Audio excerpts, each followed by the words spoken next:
네, 여러분 반갑습니다. 자, 이번엔 24년 3회 전기기능사 필기 CBT 문제 한번 또 살펴보도록 하겠습니다. 자, 그 전에 제가 또 안내를 드릴 사항이 있습니다. 어떤 거냐면, 지금부터 여러분들이 저와 함께 진행해 나갈 이 육신문항은 물론 요번에 출제된 게 맞습니다. 다만 실제 출제된 문제와는 상이할 수 있고요. 그리고 일부 문항에 있어서 조건과 보기 수치값은 임의로 작성된 부분이 있습니다. 이런 거는 좀 참고를 해주시고요. 자, 그 다음에 실제 시험 문항은 과목의 구분 없이 순서가 섞여서 출제가 되었습니다. 다만 제가 이 문제를 다시 타이핑 칠 때 재구성할 때는 전기 이론, 전기기기, 설비 이런 순서로 구성을 했습니다. 그래서 이 부분은 오해하지 않으셨으면 좋겠습니다.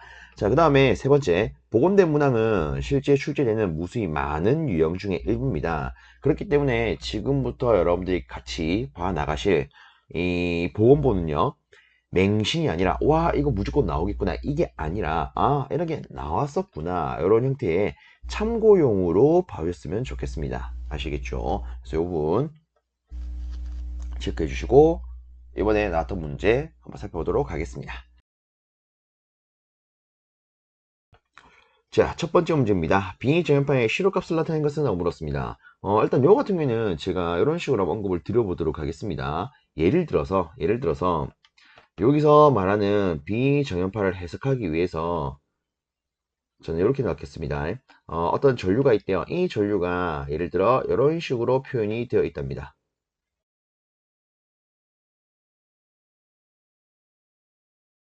자, 그럼 우리는 이걸 보고 이렇게도 해석을 할 수가 있을 겁니다.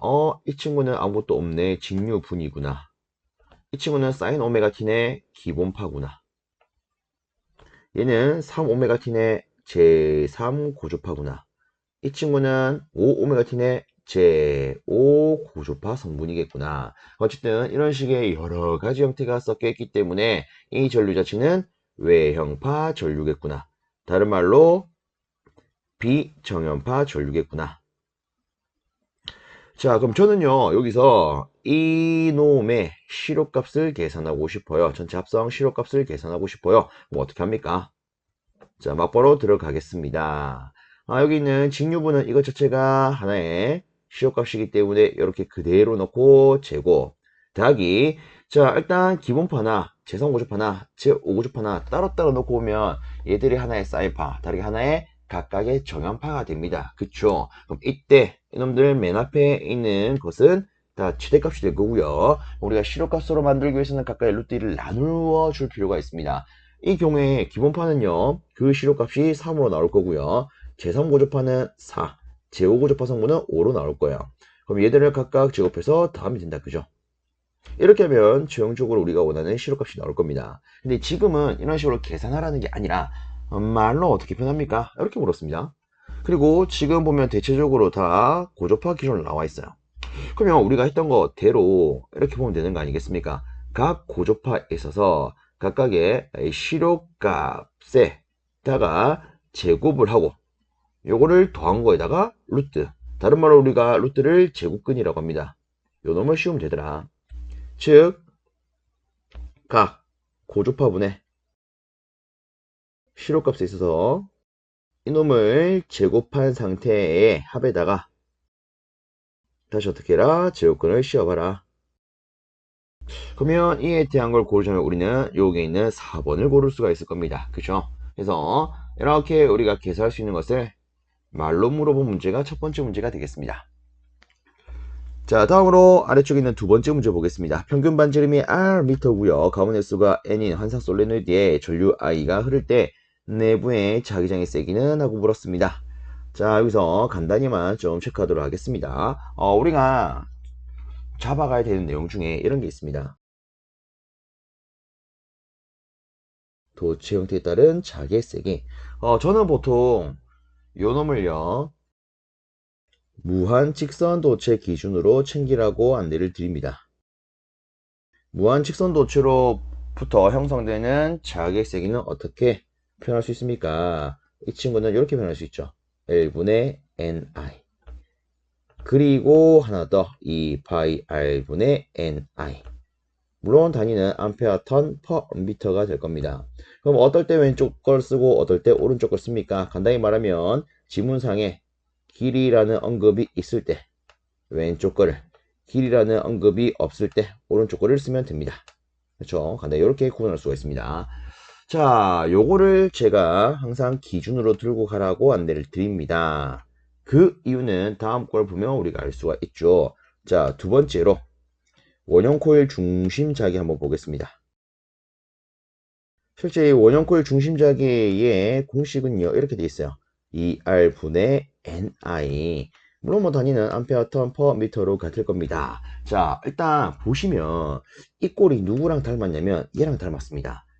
다만 여기서 파이만 없애면 되죠. 즉 이런 거죠. 요거 할 때 맨 우측 거 2파이 R분의 NR을 쓰되 원형 코일이라면 가운데 걸 없애자. 그러면 얘가 나오더라. 그죠? 그래서 이 형태를 들고 가면 얘를 뽑아내기가 수월하겠더라. 일단 요거는 지웁니다. 자, 그 다음에 세 번째 무한장 솔레노이드. 그 다음에 네 번째 환상 솔레노이드. 실제 이 무한장 솔레노이드나 환상 솔레노이드 내부의 자기 세기는요, 우리가 이렇게 쓸 수가 있습니다. 얘는 L분의 NI. 그 다음에 이 친구는 L분의 NI 이꼴 2파이 R분의 NI. 그래서 보면은 다 어떻습니까? 이 형태랑 다 유사하다, 그죠? 혹은 그대로 간다, 그죠? 예, 다시 무한직선 도체에 있어서 이 공식을 기억하신 다음에 원형 코일 중심장이 나오면 요 수식에서 파이만 제거를 해라. 그다음에 무한장 솔레노이드가 나오면 왼쪽 거 그대로 쓰면 된다. 환상 솔레노이드가 나오면 그냥 전체적으로 이 수식과 똑같다. 그래서 이 공식 자체가 기준이 된다. 아시겠죠? 그래서 요거는 다시 한번 보시면서 확실히 잡으시는 게 좋습니다. 자, 그럼 다시 한번 볼게요. 지금 지문을 보면 환상 솔레노이드라고 되어 있습니다. 그럼 당연히 우리가 요 두 수식을 쓰면 될 거예요. 근데 좀 더 정확하게는 제가 방금 이런 말을 했습니다. 이 왼쪽 수식은 어떨 때 길이의 언급이 있을 때, 다시 한번 쓰면 얘는 길이의 언급이 있을 때 쓴다. 근데 이런 언급이 없다면 뭘 쓴다? 우측에 있는 수식을 쓴다. 근데 지금은 길이에 대한 언급이 없어요. 그 대신에 평균 반지름이 나와 있습니다. 맞습니까? 실제 여기 있는 R 자체가 뭐 평균 반지름 혹은 R미터 떨어진 위치, R미터 떨어진 점 혹은 R만큼의 거리라는 의미를 가지고 있습니다. 근데 이렇게 여러 가지 말을 다 암기하기보다는 간단하게 길이 언급이 있을 때 이거, 없을 때 이거 이렇게 들고 가는 게 좀 더 편하겠죠?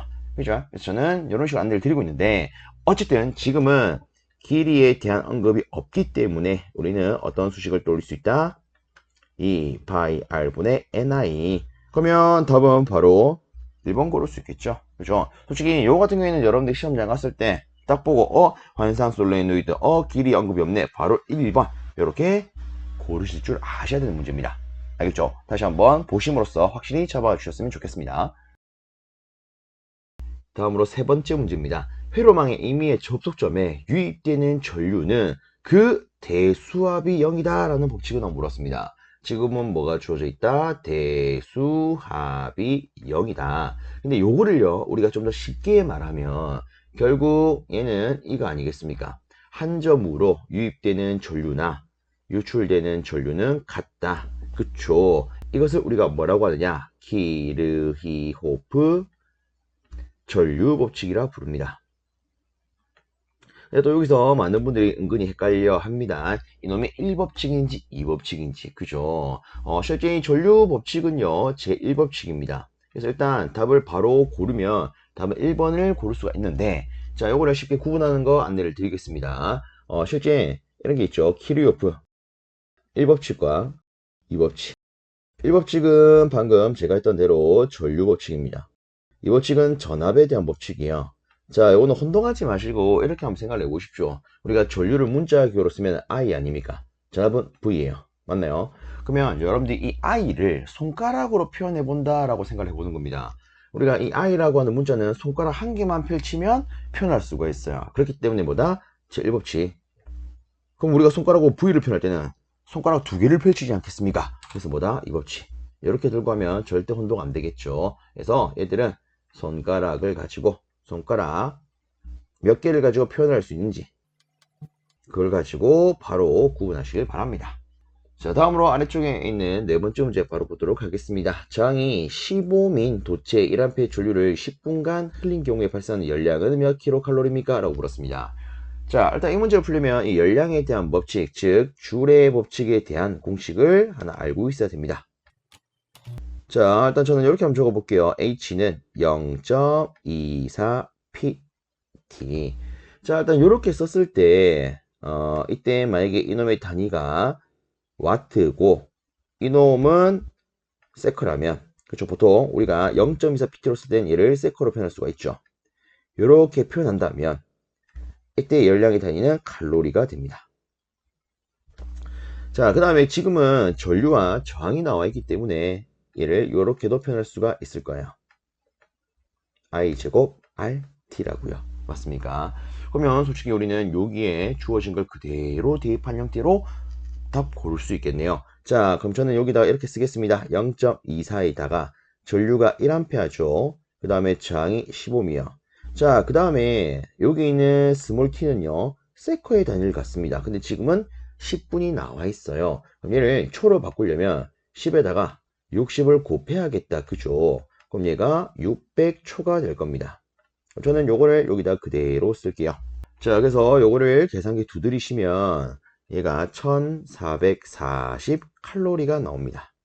근데 지금 물은 것은 그냥 칼로리가 아니에요. 킬로칼로리다. 그죠? 그럼 얘를 킬로로 환산하면 1.44 킬로칼로리가 되겠더라. 그래서 우리가 고를 수 있는 답안은 여기 있는 2번이 되겠습니다. 다음으로 다섯 번째 문제입니다. 외부 온도에 따라 저항값이 변하는 소재로서 수온 센서 등과 같이 온도 감지용으로 사용되는 것은? 하고 물었습니다. 자, 여기서 온도 한번 체크를 해볼게요. 실제 이 온도 했을 때 우리가 고를 수 있는 것은 이 서미스터라는 친구가 있습니다. 잡아줍니다. 자, 뭐 참고적으로 하나 더 언급을 드리자면 이 서미스터는요, 실제 또 두 가지가 있습니다. PTC 서미스터, 그 다음에 NTC 서미스터. 이 PTC 서미스터라고 하는 것은 온도가 증가할 때 저항도 증가하는 친구예요. 다르게 말하면 온도와 저항이 어떤 관계? 비례 관계로 나타나는 거, 얘를 의미를 합니다. NTC는요, 온도가 증가하게 되면 오히려 저항이 떨어지는 친구를 의미를 해요. 그래서 서로 간의 어떤 관계? 반비례 관계. 이렇게 표현되는 걸 NTC 서미스터라고 부릅니다. 자, 그래서 이런 특징을 가지고 이 PTC 서미스터 같은 경우에는 보통 뭐 발열체 이런 데 사용을 하고요. 자, 그 다음에 NT 서미스터 같은 경우에는 감지기 이런 데 사용을 합니다. 그래서 뭐 이런 거는 참고적으로 보시면 어떨까 싶어요. 자, 어쨌든 중요한 건 뭐다? 온도에 따라서 저항이 바뀌게 되고요. 이런 걸 활용해서 여러 가지로 사용할 수 있는 게 뭐다? 서미스터. 그래서 온도 감지용 하면 서미스터. 여기 중요한 거죠. 온도 하면은 서미스터. 아시겠죠? 자, 그 외에 나머지도 간단히 살펴보면 제너 다이오드 요 놈은 한번 볼 필요가 있죠. 이 친구는 무슨 용도로 씁니까? 정전압의 용도로 씁니다. 그래서 정전압 다이오드 하면 제너 다이오드, 혹은 반대로 제너 하면 정전압 다이오드. 자, 네, 바리스터 같은 경우에는 우리가 이렇게 쓸 수가 있죠. 가변 저한 장치. 자, 근데 이렇게만 보면 이 서미스터도 온도에 따라서 저항이 바뀌는 가변 저항 장치잖아, 이렇게 생각할 수 있습니다. 근데 이 바리스터는 그 주체가 다릅니다. 서미스터는 온도에 따라서 저항이 바뀌지만 이 바리스터는요, 전압에 따라서 바뀐다라고 보시면 돼요. 그래서 과전압이 걸리면 실제 이 친구는 저항을 줄입니다. 그래서 이 과전압으로부터 회로를 보호하는 목적으로 사용을 합니다. 그게 뭐다? 바리스터. 아시겠죠? 자, 그래서 뭐 요 두 개 정도는 이런 식으로나마 조금 봐놓는 게 좋지 않나 싶어서 한번 언급을 드려봤습니다. 자, 다음으로 여섯 번째 문제입니다. 1차 전지로 가장 많이 사용되는 것은? 일단 이 1차 전지라고 하는 것은 이름 그대로 1차, 한 번 쓰고 못 쓰는 거.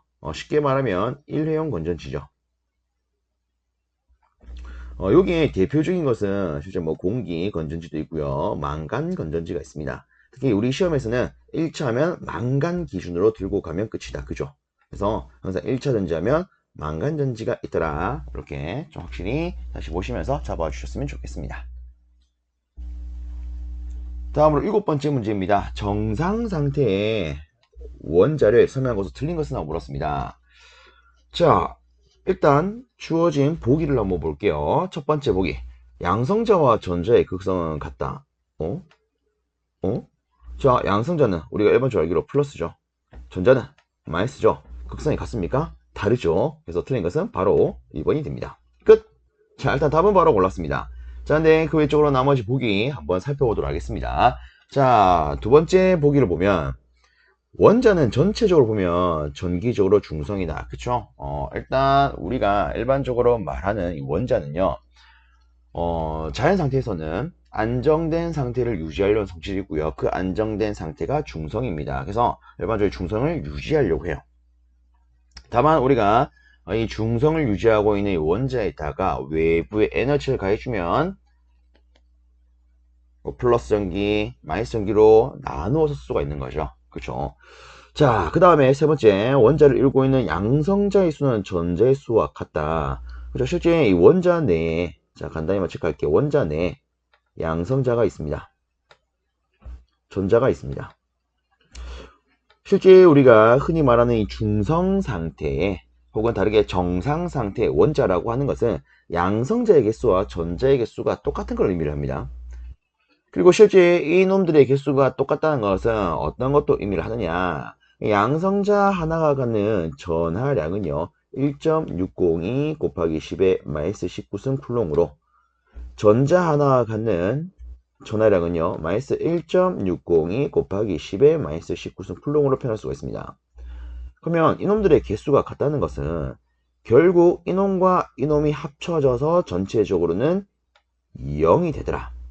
즉 아무런 극성을 갖지 않더라. 이걸 의미하는 거 아니겠습니까? 그렇죠? 그래서 실제 이 정상 상태의 원자라고 하는 것은 다르게 중성 상태의 원자라고 하는 것은 원자를 이루고 있는 양성자의 수와 전자의 수가 같은 걸 의미하더라. 그리고 각각이 갖는 전하량도 얻었다? 같더라. 이게 4번 보기죠. 다만 전하의 양은 같지만 뭐만 다른 거야? 부만 다른 거죠. 그죠? 자, 일단 뭐 이렇게 해서 간단히 2번, 3번, 4번에 대한 내용도 체크를 해봤습니다. 어쨌든 중요한 건 답은 딱 봤을 때 1번 고를 수 있겠더라. 이게 중요한 거죠. 자, 다음으로 8번째입니다. 플레밍의 왼손 법칙에서 엄지손가락이 나타낸 것은 한번 물었습니다. 자, 간단히 체크할게요. 엄지, 그 다음에 검지, 그 다음에 중지. 자, 왼손 법칙에 있어서 엄지가 가리키는 게 뭡니까? F, 힘의 방향, 그쵸? 힘 방향. 자, 검지는요, B, 자소밀도 방향이죠. 중지는 I, 전류 방향이죠. 끝났네요. 그럼 일단 답은 바로 3번 되겠더라. 그쵸? 자, 다음으로 9번째 문제입니다. 묽은 황산용액에 구리와 아연판을 넣으면 전지가 된대요. 이때 양극에 대한 설명을 옳은 것은 하고 물었습니다. 간단히 봤을 때 양극이 어떤 재료로 되어 있고 여기서 어떤 기체가 발생합니까? 지금 요걸 묻고 있네요. 그죠? 자, 일단 요 같은 경우는 솔직히 우리가 조금 암기할 수밖에 없습니다. 맞나요? 자, 실제 이렇게 쓰고 있는 이 전지는 양극으로 구리판을 사용을 합니다. 그리고 여기서는 수소 기체가 발생을 합니다. 답은 1번이에요. 그럼 반대로 음극은요, 아연판이고요, 산소 기체를 발생시킵니다. 이거 뭐다? 음극입니다. 그래서 이런 게 있더라 체크해 주시고 다음 문제로 넘어가겠습니다. 10번째 문제입니다. 다음과 같은 회로에서 R1, R2, R3의 합성저항을 옳은 것은 하고 물었습니다. 단 모든 저항의 단위는 옴이래요. 자, 일단 보시면 R1 따로 있고요. R2와 R3는 서로 간의 병렬로 접속이 되어 있습니다. 그리고 전체적으로는 이렇게 직렬로 되어 있는 걸 확인할 수 있어요. 맞습니까? 그러면 저는 이 부분부터 먼저 체크하도록 하겠습니다. 우리가 병렬 부분을 합성을 하면 두 놈의 합분해, 아이고 R2죠. 두 놈의 합분해 곱으로 쓸 수가 있더라. 맞습니까? 그리고 이 부분과 이 부분은 직렬이기 때문에 그냥 여기다가 직렬 부분 더해주면 끝나겠네요. 그래서 우리가 고를 수 있는 답안은 바로 1번 되겠죠. 그래서 이렇게 고를 수 있는 비교적 간단한 문제가 될 거고요. 이어서 다음 문제 살펴보도록 하겠습니다. 다음은 11번째 문제입니다. 전기력선에 대한 설명을 옳지 않은 것은 하고 물었습니다. 자, 여기 주어진 보기를 보면서 바로 대답을 체크하도록 하겠습니다. 전기력서는 양전화에서 시작을 해서 음전화에서 끝나더라. 그쵸? 실제 이와 똑같은 말이 이런 것도 있습니다. 전기력서는 전위가 높은 점에서 낮은 점으로 간다. 그쵸? 자, 그 다음에 두 번째, 전기력서는 패곡성을 형성한다? 아니요, 얘는 패곡성을 형성하지 않습니다. 형성하지 않아요. 실제 패곡선이라고 하는 것은 출발점과 끝점이 같은 거, 다른 말하면 이렇게 한 바퀴 돌 수 있는 것을 의미를 합니다. 얘를 패곡선이라고 해요. 근데 우리가 아는 이 전기역선은 양전화에서 시작을 해서 음전화를 만나면 끝이 납니다. 그럼 얘가 다시 돌아옵니까? 안 돌아와요. 그래서 이런 식으로 한 바퀴 빙글 도는 패곡선을 만들 수가 없어요. 그렇죠? 그래서 답은 확실히 2번이 된다.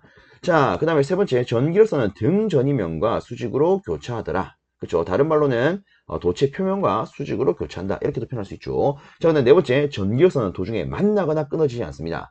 그렇죠? 일단 기본적으로 전기력선은 서로 간에 교차하지가 않아요. 그렇죠? 자, 그리고 실제 끊어지지도 않습니다. 답은 확실히 2번이더라. 요거 체크해 주시고 넘어갑니다. 다음으로 12번째입니다. 전류계의 측정 범위를 확대시키기 위해서 전류기와 병렬로 접속하는 것은? 하고 물었습니다. 간단히 필요한 부분만 살펴보도록 하겠습니다. 실제 전압을 측정하는 장치를요, 우리는 전압계라 부릅니다. 전류를 측정하는 장치를 전류계라 불러요. 맞습니까? 자, 일단 여기서 우리가 하나 잡고 넘어가야 되는 것은 이런 겁니다. 우리가 어떤 대상에다가 이러한 전압계와 전류계를 접속해서 전압과 전류를 측정한다라고 칠 때 전압계는 어떻게 접속을 하고 전류계는 어떻게 접속을 합니까? 그죠? 자, 전압계는요, 측정 대상에 어떻게 접속을 하죠? 병렬로 접속을 합니다. 이거 중요하죠. 자, 그 다음에 전류계는요, 측정 대상에 어떻게 접속을 합니까? 직렬로요. 이거 잡아주세요. 그래서 실제 우리가 이 전압계를 접속을 했을 때 당연히 그 대상에 대한 전압은 바뀌면 안 됩니다. 그래서 얘를 접속하면서 전압을 일정하게 해줄 필요가 있기 때문에 어떻게 한다? 전압이 일정하게 형성된 회로, 병렬회로로 접속을 한다. 그럼 전류계는 마찬가지죠. 전류는 직렬회로에서 일정하다. 그죠? 그래서 전류계를 설치하면서 이 측정 대상에 흐르는 전류값이 바뀌면 안 되기 때문에 얘는 어떻게 한다? 직렬로 접속을 한다. 자, 그 다음에 나아가서 또 이런 게 있습니다. 여기서 전압계와 전류계 측정 범위를 확대시키고 싶어요.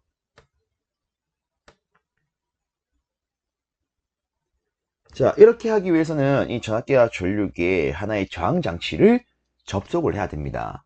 그럼 여기서 중요한 건 전압계의 측정 범위를 확대시켜 주기 위해서 설치하는 저항 장치를 뭐라고 합니까? 배율기요. 전류계 측정 범위를 확대시켜 주기 위해서 설치하는 저항 장치를 뭐라고 합니까? 분유기요. 그쵸? 그럼 여기서 하나 더. 배율기는 전압기에 어떻게 접속합니까? 분류기는 전류기에 어떻게 접속합니까? 이때는 끝났습니다. 얘들과 반대로 접속을 하면 돼요. 그래서 배율기는 전압기에 직렬로 접속을 하더라. 분류기는 전류기에 병렬로 접속을 하더라. 요거는 우리가 조금 챙겨 놓을 필요가 있는 내용이 됩니다. 그죠? 그래서 다시 눈으로 한번 보시면서 확실히 잡아주셨으면 좋겠습니다. 그럼 어쨌든 지금 우리가 고르고자 하는 것은 전류계의 측정 범위를 확대시키기 위해서 이 친구와 병렬로 설치하는 거 묻지 않았습니까? 그럼 게임 끝났습니다. 측정 범위를 확대시킨대요. 그러면 전류계에 있어서 쓰는 거는 분류기죠. 분류기. 근데 만약에 이 문제가 전류계가 아니라 전압계로 나왔어요. 그럼 그때는 배율기 요 놈을 고를 수 있겠죠. 그래서 이 문제를 푸실 때 단순히 1번 답이지 이렇게 넘기기보다는 만약에 전압기가 나오면 어떻게 답을 고를까 이렇게도 한번 생각해 주시면 좀 더 좋지 않을까 싶습니다. 다음으로 13번째 문제 보도록 하겠습니다. Q1과 Q2의 전하가 진공 중에서 Rm 거리 있을 때 두 전하 간에 작용하는 정전 기력, 일단 단위를 봤을 때 그리고 이놈의 이론을 봤을 때 힘을 구하라는 거다 이렇게 볼 수 있겠죠. 자, 근데 여기서 중요한 거는 힘은 힘인데 두 놈 간에 작용하는 힘이에요. 자, 우리가 배우는 내용 중에서는 항상 이런 게 있습니다. 두 전하나 혹은 자하 간에 작용하는 힘을 묻는다. 그럼 이거는 무조건 무슨 힘이다? 쿨롱의 힘이다. 맞습니까? 그리고 지금은요, 이거를 계산하라는 게 아니라 단순히 공식을 묻는 문제예요. 그럼 일단 첫 번째로 이렇게 쓰겠습니다. 우리가 이 전하간 쿨롱의 힘은요, 이렇게 쓸 수가 있어요. F는 일단 진공중이니까 이렇게 먼저 쓰겠습니다. 4파이 에플론 제로 R 제곱분의 Q1, Q2라고요. 근데 우리는 다시 이 친구를 이렇게도 쓸 수가 있죠. 9 곱하기 10의 9승 곱하기 R 제곱분의 Q1, Q2라고요. 맞습니까? 즉 요거 아니겠습니까? 4파이 엡실론 제로분의 1은 결국 뭐랑 같다? 9 곱하기 10의 9승과 같다. 그래서 얘들이 나오는 거죠. 자, 어쨌든 우리가 고를 수 있는 답안은 바로 여기 있는 4번이 됩니다. 그래서 이 공식은 여러분들이 정말 중요하게 챙기셔야 됩니다. 꼭 잡아 주십시오. 별표 무한대. 자, 다음으로 아래쪽 14번째 문제입니다. 2, 3, 5 마이크로페라스 콘덴서가 병렬로 접속이 되어 있을 때 합성 정전 용량하고 물었습니다. 자, 여기서도 간단히나마 이렇게 한번 체크를 해드리고 넘어가도록 하겠습니다. 자, 일단 우리가 첫 번째로 볼 것은 저항을 접속할 때요. 예를 들어 저항 R1, R2가 있답니다. 그럼 이때 우리가 직렬로 접속을 한대요. 즉 직렬로 합성을 할 거래요. 이때 합성 저항은 어떻게 표현할 수 있죠? R1 더하기 R2요. 맞습니까? 자, 근데 반대로 병렬로 합성을 하고 싶어요. 그럼 우리 어떻게 하면 되죠? 두 놈의 합분에 곱하면 돼요. 맞습니까? 우리 일반적으로 쓰는 병렬 합성은 요꼴하시다. 그죠? 자, 근데 저는요, 정전 용량 기준으로 이제 생각을 해야 돼요. 자, 그래서 정전 용량도 기준을 잡겠습니다. C1과 C2라는 게 있다. 근데 기본적으로 우리가 이 합성 관점에서는 저항과 정전 용량을 어떻게 취급할 수 있습니까? 그냥 반대 형태로 취급할 수가 있습니다. 맞습니까? 즉 이런 거죠. 우리가 정전 용량을 가지고 직렬로 합성을 해요. 그러면 어떻게 하면 된다? 아, 마치 저항의 병렬처럼 하면 된다. 즉 전체 합성 정전 용량은 두 놈의 합분의 곱이 되더라. 이렇게요. 그럼 반대로 병렬은요. 아, 저항의 직렬과 같이 처리하면 되겠구나. 그래서 이렇게 쓸 수가 있죠. 맞습니까? 그래서 이 문제는 요 내용을 알면 그냥 거저먹는 문제라고 볼 수가 있습니다. 맞습니까? 자, 보세요. 지금 이 세 놈이 어떻다고요? 병렬이라고요. 그러면 이거를 그냥 냈다 더하면 되겠네요. 더하면 10 마이크로페럿이 되겠다. 그죠? 답은 바로 4번 고를 수 있겠더라. 끝! 다음으로 15번째 문제입니다. 평균 반지름이 10cm고 감은 횟수 10회의 원형 코일에 1암페의 전류를 흐르게 하면 코일 중심의 자장의 세기, 즉 코일 중심의 자기장의 세기는 얼마요? 라고 물었습니다.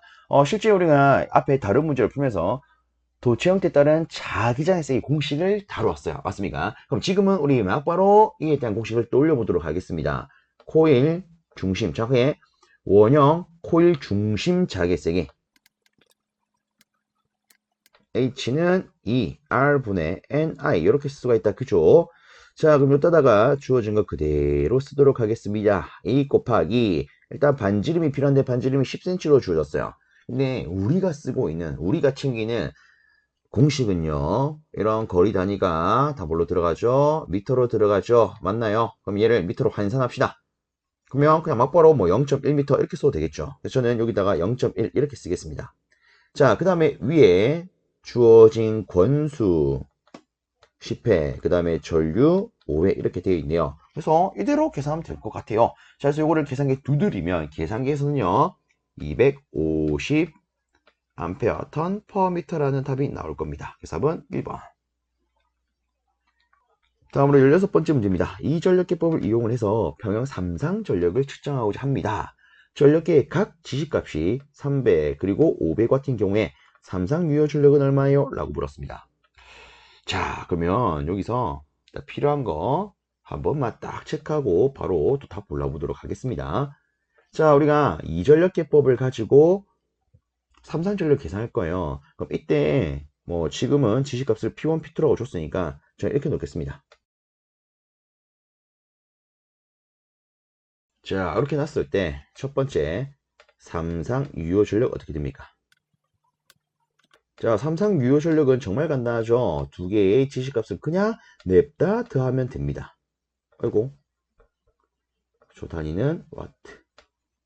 자, 그 다음에 두 번째, 그러면 삼상 무효 전력은 어떻게 합니까? 자, 삼상 무효 전력은요, 실제 큰 데서 작은 걸 빼고 루트 3을 곱하면 됩니다. 맞습니까? 근데 지금은, 일단 P2가 크니까 저는 이렇게 쓸게요. 이렇게 하면 무효 전력이 나와요. 맞습니까? 만약에 P1이 P2보다 크다.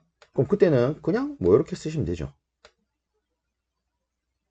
솔직히 이런 순서 뭐 P1 P2냐 P2 P1이냐 요게 중요한 게 아니라 간단하게 그냥 이렇게 큰 거에서 작은 걸 뺀 거에다가 루트 3을 곱하면 된다. 이렇게만 들고 가면 됩니다. 아시겠습니까? 자, 그 다음에 만약에 피상 전력을 물어보면 어떻게 합니까?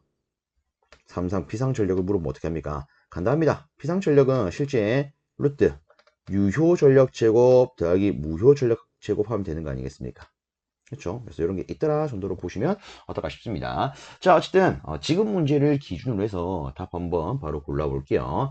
자, 일단 지금은 이 친구를 300, 이 친구를 500이라고 줬습니다. 맞나요? 그럼 우리가 얘를 계산하게 되면 얘는 800W가 나올 거예요. 그러면 한 번 더 무효 전력은요. 아이고 200 루트 3 바르가 나오겠네요. 그렇죠? 그러면 어쨌든 지금의 답은 우리가 800으로 고를 수 있겠더라. 끝. 솔직히 뭐 이전력계법 같은 경우에 요거 두 개는 우리가 챙겨 놓으면 좋습니다. 그죠? 특히나 삼상 유효 전력. 야, 두 개 냈다 더하면 끝이야. 요거 모르면 조금 아쉽겠죠. 그래서 이런 거 챙기셔가지고 혹시나 시험 치러 갔을 때 나왔다. 맛있게 다 골라 드셨으면 좋겠습니다. 다음으로 17번째 문제입니다.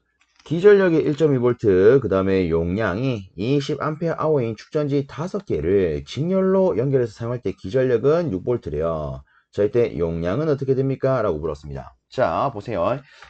일단 지금 어떻게 했다? 직렬로 했다. 그러면 우리가 이렇게 알다시피 직렬로 접속하는 경우에는 실제 내부의 기전력은 다 합성이 됩니다. 맞습니까? 지금 보면 축전지 한 개에 기전력이 1.2V예요. 근데 얘가 몇 개 직렬? 5개 직렬. 그렇기 때문에 전체 기전력이 6V로 나오는 거 아니겠습니까? 맞습니까? 근데 중요한 건 용량이에요. 지금 이 용량 같은 경우에는 단위가 참 친절하게 주어져 있습니다. 맞습니까? 이 단위를 보시면 아시겠지만 용량은 뭐랑 관계 있다? 전류랑 관계가 있다. 왜? 암페어가 들어가 있으니까. 그쵸? 전류와 관계가 있더라. 그럼 여러분들은 딱 이것만 기억하시면 이 문제 그냥 드릴 수가 있습니다. 어떤 거냐? 자, 제가 여기다가 파랗게 한번 적어볼게요. 직렬회로는 다시 한번 쓰면 직렬회로는 무엇이 일정하더라? 전류가 일정하더라. 반대로 전압은 바뀌더라. 그쵸? 뭐 저는 이렇게 쓸게요. 전압은 분배가 되더라. 자, 근데 병렬회로 이것도 한번 생각을 해봅시다. 왜? 직렬만 하고 넘어가면 병렬이 섭섭해 하잖아요. 그죠? 그래서 얘는 반대로 전류가 분배가 되고요. 전압은 일정합니다. 우리가 거꾸로 말하면 전압이 분배가 된다는 것은 전체 전압이 V라고 하면 각각 V1 더하기 V2예요. 이렇게 쓸 수 있고요. 그럼 얘는 이렇게 쓸 수 있겠죠. 근데 이 친구를 역으로 말하면 여러 개의 전원이 있으면 전체 전원 다시 여러 개의 전압이 있으면 전체 전압은 그냥 합한 것으로 표현할 수 있겠네. 병렬로는 여러 개의 전류가 있다면 얘를 그냥 합한 것으로 전체 전류를 계산할 수 있겠네. 이렇게도 볼 수가 있을 겁니다. 맞습니까? 그래서 보시면 지금 직렬이죠. 직렬이죠. 그렇기 때문에 이놈을 5번 더하면 5번 취급하면 뭐가 되는 거야? 이 개념에 의해서 6V가 되는 거죠. 맞습니까? 근데 전류는 어때요? 일정합니다. 그러면 전류와 관계 있는 용량은 바뀔까요? 안 바뀔까요? 그렇죠? 안 바뀌겠죠. 그렇죠? 그래서 우리는 이를 통해서 이 용량은 일정하더라 라는 걸 생각을 해볼 수가 있고요. 그럼 그에 따라서 처음에 주어진 용량이 20A 아닙니까? 그러면 답도 이놈이 되겠네. 이렇게 볼 수 있겠죠. 끝. 자, 그럼 여기서 한 번만 더. 만약에 내가 시험 치러 갔는데 이번에는 이와 똑같은 규격의 축전지 5개를요 직렬이 아니라 병렬로 설치한 문제가 나왔다. 이렇게 한번 상상을 해봅시다. 네, 우리가 이렇게 한 번쯤이라 생각해 놓으면 시험장 가서 이런 거 나왔을 때 막바로 대처해서 맛있게 그 문제를 처리해서 먹을 수 있지 않겠습니까? 그죠? 자, 그럼 봅시다. 병렬이라면 전류가 분배가 되고 전압이 일정하다라고 했습니다. 맞습니까? 그러면 전체 합성 전압은요, 혹은 합성 기전력은요, 병렬이니까 일정하겠네요. 그럼 이때는 1.2V가 될 겁니다. 그러면 전체 용량은, 자, 이렇게 한번 적어볼게요. 전체 용량은요, 아니 전류가 모두 더해질 거니까 이 전류와 관계된 용량도 5번 더해지겠네요. 그래서 실제 얘는요, 5배 뻥튀기가 되어서 100A 됩니다. 이건 어떨 때 병렬 기준이야. 그래서 이런 것도 체크해 주시면 도움이 되지 않을까 싶습니다. 자, 다음으로 18번째입니다. 다음 중 비유전율이 가장 작은 것은 하고 물었습니다. 실제 우리가 관련도 문제를 보면 이런 게 있습니다. 비유전율이 가장 큰 것을 골라라. 그럼 이거를 대비해서 솔직히 우리는 딱 요거를 기억하면 됩니다. 산화, 티탄 자기. 즉 산화 티탄이 가장 크고 그 다음이 운모예요. 솔직히 우리 시험 기준이라면 요 정도만 갖고도 저는 충분하다라고 생각을 합니다. 근데 지금은 가장 작은 거하고 물었습니다. 야, 이거 어떻게 해야 될까? 자, 어렵게 생각하지 마세요. 지금 보기를 보면 공기가 있습니다. 그럼 당연히 공기가 답이겠죠. 그죠? 그죠? 자, 이렇게 한번 안내를 드려볼게요. 우리가 알고 있는 일단 전체 유전율 한번 떠올려볼게요. 유전율은 비유전율 곱하기 진공 중의 유전율, 이렇게 표현할 수가 있습니다. 단위는 페라퍼미터가 될까요? 그럼 이때 이 친구를 우리가 다시 떠올려보면 8.855 곱하기 10에 마이너스 12승, 이렇게 표현할 수가 있을 겁니다. 얘가 뭐다? 공기 또는 진공 중의 유전율. 맞습니까? 자, 그리고 이 앞에 있는 이 친구를 우리가 이렇게 말하죠. 공기 또는 진공보다 몇 배 큽니까를 나타내는 친구, 비유전율요. 근데 이 비유전율은 이런 특징을 가지고 있습니다. 요거를 살짝만 좀 빼볼게요. 살짝만 빼서 보면 이 비유전율은요, 첫 번째, 단위가 없어요. 단순히 얘가 몇 배인지만 나타내는 거기 때문에 단위가 없습니다. 그렇죠? 그 다음에 두 번째, 공기 또는 진공에서는 비유전율 값이 얼마입니까? 항상 우리가 다루는 이 내용들은 공기 또는 진공이 기준입니다. 그래서 이 친구는 무조건 1이에요. 그러면 세 번째, 이 외에 기타 매질은 어떻게 됩니까? 기타 매질은요, 비유전율이 1보다 커요. 맞습니까? 우리는 익히 이런 내용을 가지고 갑니다. 그럼 끝났죠? 공기는 그냥 무조건 1이에요. 즉 다르게 말하면 공기가 주어져 있다. 요놈이 가장 작을 수밖에 없다. 끝이죠. 그렇죠? 근데 거꾸로 비유전율이 가장 큰 거하고 물었다. 큰 거하고 물었다. 그럼 그때는 이 친구가 답이 될 겁니다. 근데 과연도 문제 보면 이런 게 있어요. 가장 큰 거하고 물었는데 산화 티탄이 없는 경우가 있습니다. 그럼 그때 답은 음모가 될 수 있겠죠. 그렇죠? 이거 기준으로 얘가 없다면. 맞습니까? 어쨌든 지금 문제는 가장 작은 것이고 깨에 따라 답은 1번이 되더라. 요거는 제가 참고로 안내를 드린 겁니다. 자, 이 정도로 체크하고 넘어가겠습니다. 다음으로 19번째 문제입니다. RLC 직렬 공진율에서 L과 C에서의 전압 확대율은? 하고 물었습니다. 자, 일단 요거 같은 경우에는 이놈이 다르게 뭐라고 불립니까? 요거를 알면 여러분들의 접근이 용이하지 않나 싶습니다. 자, RLC 직렬 공진회로에서의 전압 확대율은요, 다르게 우리는 이렇게 말합니다. 양호도, 혹은 첨예도, 혹은 선택도라고요. 그러면 여러분들 요거 다 고를 수 있겠죠. 그죠? 그래서 요 놈에 대해서 수식을 떠올리면 자, 다시 RLC 직렬 회로에서 전압 확대율은 양호도 이렇게 표현할 수가 있고요. 이때 양호도 Q는 R분의 1 루트 C분의 L로 표현할 수 있죠. 그래서 답은 바로 3번이 되겠습니다. 그래서 이 문제 같은 경우에는 여러분들이 이 용어에 대해서 알고 있느냐, 그리고 이 용어에 대한 이 수식을 떠올릴 수 있느냐, 요거를 물어본 문제다 라고 볼 수가 있겠네요.